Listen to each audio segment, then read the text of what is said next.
हर हर महादेव दोस्तों। आज के वीडियो में हम किसी उपाय को लेकर नहीं आए हैं। आज का वीडियो कुछ दुखद घटना को लेकर आए हैं। दुखद घटना ये है कि प्रदीप जी मिश्रा जी, जिनके उपाय और जिनके शिव पुराण की कथा के आप भक्त हैं, उनके ऊपर आया है बहुत ही बड़ा संकट। आप लोग सोच में पड़ गए होंगे कि क्या संकट आया है, तो दोस्तों वीडियो फुल वॉच करिएगा। आपको देखने को मिलेगा कि मिश्रा जी के ऊपर, गुरु जी के ऊपर बहुत बड़ा संकट आया है और आप सुनकर चौंक जाएंगे कि ये घटना किस प्रकार से घटित हुई है। पूरी घटना सुनेंगे तो आपको बहुत आश्चर्य होगा। हुआ ये था कि गुरु जी नीमच में अपनी कथाएं कह रहे थे, मतलब उनकी कथाएं जो चालू थी शिव पुराण की, नीमच में चल रही थी। उसी समय क्या हुआ, महादेव की जो होली थी गुरुजी ने वो तो खेल ली थी अपने भक्तों के साथ में, लेकिन आस्था की होली जब चल रही थी उसी समय ये घटना घटित हुई है। और नीमच में जब वो शिव पुराण की कथा का आयोजन चल रहा था तो उसी समय सब भक्तगण आए हुए थे।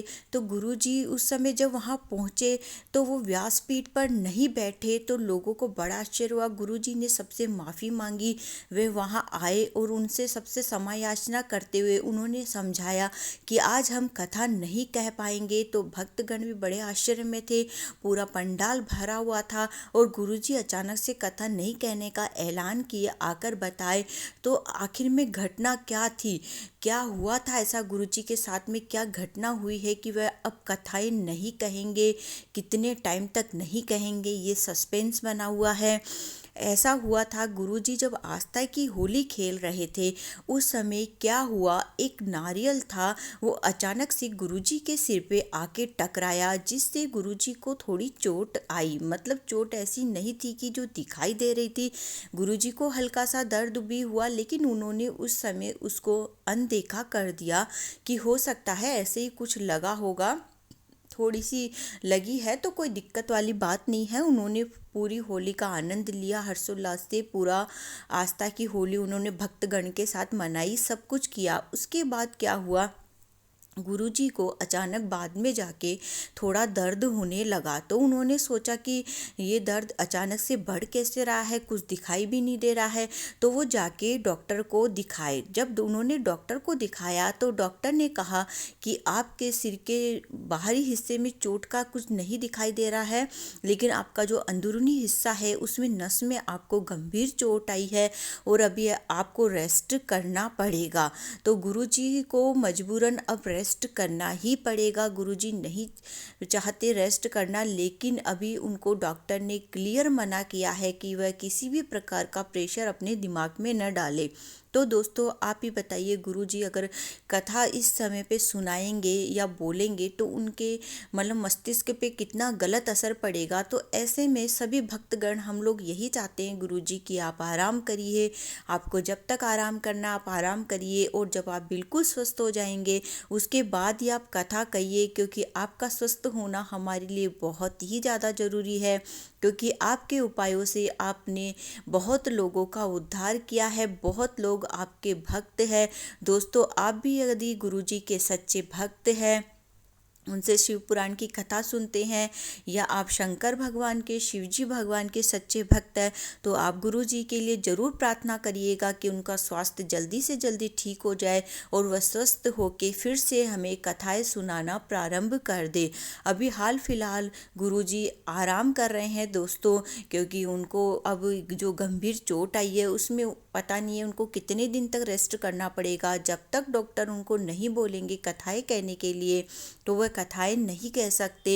अभी छत्तीसगढ़ में उनकी कथाएं मतलब कहीं कहीं जगहों पे चल रही थी, और छत्तीसगढ़ का बिलासपुर में भी उनकी कथाएं अभी होने वाली थी, वह भी अब कथाएं निरस्त हो जाएगी, क्योंकि अभी कथा वो नहीं कह सकते। तो इस कारण से कथा कहने का तो सवाल ही नहीं उठता है, क्योंकि अभी उनको जो गंभीर चोट आई है।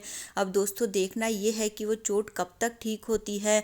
जब वो ठीक हो जाएगी उसी के बाद वो कथाएं बोलेंगे। और दोस्तों सबसे बड़ा सवाल हमें ये भी लगता है कि गुरुजी जब कथाएं कहते हैं तो वो मतलब सिर्फ 3 घंटे की कथा कहते हैं, लेकिन ऐसा नहीं है। गुरुजी जब कथा कहते हैं तो उन कथाओं के लिए उनको कितना रिसर्च करना पड़ता है, मतलब वो कितना अध्ययन करते हैं, उसके बाद गुरुजी आपको कथाएं सुनाते हैं।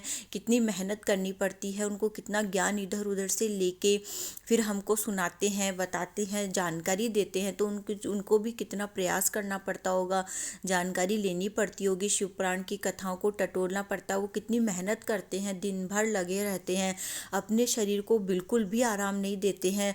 वो समाज सेवा के लिए कितने तत्पर रहते हैं। तो हमारा भी कर्तव्य बनता है कि गुरुजी के लिए हम भगवान से प्रार्थना करें कि गुरुजी जल्दी से जल्दी ठीक हो जाए। वह हम लोगों के लिए कितना करते हैं, उनके उपायों के द्वारा कितने लोगों का अच्छा हुआ है, कितने लोगों का भला हुआ है। उन्होंने हमें शिव भक्ति की ओर प्रेरित किया है। जिन लोगों की पहले शिव जी भगवान में आस्था नहीं थी, आज की डेट में लोगों की शिव जी भगवान में बहुत ज़्यादा आस्था हो गई है। सभी शिवजी भगवान को पूजने लगे हैं। जो नहीं मानते थे वह भी मानने लगे हैं। मतलब गुरुजी ने शिवजी भगवान के प्रति जो आस्था लोगों में पैदा की है, तो हम भी चाहते हैं कि भोले बाबा से, शंकर भगवान से हम प्रार्थना करें कि गुरुजी आप जल्दी से जल्दी ठीक हो जाइए और भक्तगण को फिर से शिव पुराण की कथा सुनाइए। हम भी आपके लिए प्रार्थना करेंगे कि आप जल्दी जल्दी ठीक हो जाइए। कई लोग सोचते हैं कि गुरुजी एसी में बैठे रहते कथा कहते हैं। नहीं दोस्तों, गुरुजी एसी में इसलिए बैठते हैं कि जब पंडाल पूरा भरा हुआ रहता है तो इतनी गर्मी रहती है लोगों की, उस गर्मी से घबराहट से कथा कहना इतना आसान नहीं है। उसके लिए बिल्कुल मतलब जो इंसान कोई भी हो व्यासपीठ पे जब बैठता है तो उसको वो जगह एकदम आरामदायक नहीं हो पाएगी। अगर वो ढंग से नहीं संतुलित रूप पे बैठ पाएगा तो कथा अच्छे से नहीं कह पाएगा। इसलिए उनको ऐसी जगह में अच्छे से बैठाया जाता है सुख सुविधाओं पूर्ण से, ताकि वह कथा आराम से कह पाए। नहीं तो इतने लोगों की गर्मी से घबराहट से वो कथा नहीं कह पाएंगे। कोई कोई लोग कुछ भी मतलब बातें बनाने लगते हैं, अपने ही मन से कुछ भी तथ्य जोड़कर कुछ भी बोल देते हैं, लेकिन वे गहराई से नहीं सोचते हैं कि इतनी लंबी कथाएं कहना इतना आसान नहीं है। जब किसी को खुद को ये काम करना पड़े तब पता चले कि कितना मुश्किल होता है। इतने अध्ययन करके कथाएं कहना, बैठना, व्यासपीठ पे इतने घंटे बैठे रहना, इतने घंटे कंटिन्यू बोलना इतना आसान नहीं होता है। गुरुजी तो कभी आराम करते ही नहीं है। वे एक जगह से दूसरी जगह दोस्तों कथाएं कहने के लिए जाते ही रहते, कभी कहाँ वो अपने घर पे बहुत कम रहते हैं। उन्होंने अपना पूरा जीवन शिव भक्ति को समर्पित कर दिया है। वे लोगों को शिव भक्ति के लिए प्रेरित करते हैं। वह कभी आराम करते ही नहीं है। कथाएं कहने के लिए दोस्तों उनको कहाँ कहाँ जाना पड़ता है। तो मेन बात यही कि दोस्तों अभी गुरुजी की कथाएं कब होगी, क्या होगी, ये नहीं कह सकते। गुरुजी को अभी आराम करना है और डॉक्टर बताएगा उसी मुताबिक अभी गुरुजी आगामी कथाएं अपनी वापस से शुरू करेंगे। अब आगामी इनकी कथाएं कब आएगी कह नहीं सकते दोस्तों। इसलिए हम सभी अभी हमारा कर्तव्य यही बनता है कि हम गुरुजी के लिए प्रार्थना करें भगवान से कि भगवान उनका स्वास्थ्य ठीक रहे। तो दोस्तों यदि आज का वीडियो आपको इंटरेस्टिंग लगा है, पसंद आया है, तो चैनल को सब्सक्राइब करके वीडियो को ज़्यादा शेयर करिए फैमिली और फ्रेंड्स में, ताकि ये खबर उनको भी पता चले और वो भी भगवान से प्रार्थना करे गुरुजी के लिए कि वो जल्दी से जल्दी स्वस्थ हो जाएं। यदि आप गुरुजी के सच्चे भक्त हैं तो उनके लिए ज़रूर से प्रार्थना करिएगा कि वह जल्दी जल्दी स्वस्थ हो के फिर से कथाएं कहना प्रारंभ कर दे। तो बोलिए दोस्तों एक बार फिर से श्री शिवाय नमस्तुभ्यम, हर हर महादेव, ओम नमः शिवाय।